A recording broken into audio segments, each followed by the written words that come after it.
yashyize mu gaciro gakomeye yifatanya na RPF mu nzira irimo kugira ngo dufatanije dukomeze kubaka u Rwanda rwacu. Sasa tunashukuru afande wetu kwa kazi amefanya kwenye nchi yetu. Huyu ni artiste Bidihana wapenda sana. Mwarakoze afande we kutwubakira igihugu, wabona uko kirimo gusa ntiyamenya ko mwakivunikiye. Mwarakoze afande we kutwubakira igihugu, wabona uko kirimo gusa ntiyamenya ko mwakivunikiye. Mwarakoze afande we kutwubakira igihugu, wabona uko kirimo gusa ntiyamenya ko mwakivunikiye. Mwarakoze afande we kutwubakira igihugu, wabona uko kirimo gusa ntiyamenya ko mwakivunikiye. Mu mvura y'amahindu mw'ishyamba ry'inzitane mwakoze akazi katoroshye afande turabashimira. Mwarakoze afande we kutwubakira igihugu, wabona uko kirimo gusa ntiyamenya ko mwakivunikiye. Yo ku murindi wa Byumba mugenda mukororinga indake murazikaba aduyi muramunesha.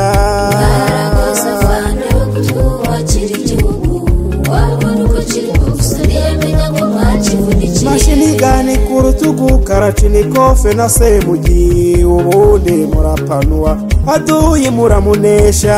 Mwarakoze afande we kutwubakira igihugu, wabona uko kirimo gusa ntiyamenya ko mwakivunikiye.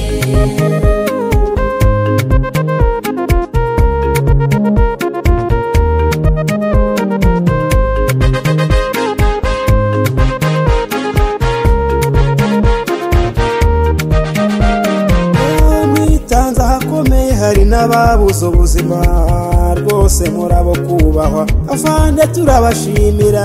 Mwarakoze afande we kutwubakira igihugu, wabona uko kirimo gusa ntiyamenya ko mwakivunikiye. Waduhaye amavuriro inganda n'amashanyarazi igihugu kiraryoshye afande turabashimira.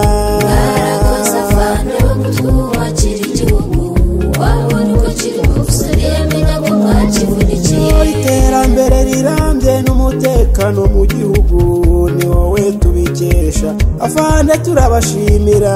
Mwarakoze afande we kutwubakira igihugu, wabona uko kirimo gusa ntiyamenya ko mwakivunikiye. Mwarakoze afande we kutwubakira igihugu, wabona uko kirimo gusa ntiyamenya ko mwakivunikiye. Mwarakoze afande we kutwubakira igihugu, wabona uko kirimo gusa ntiyamenya ko mwakivunikiye.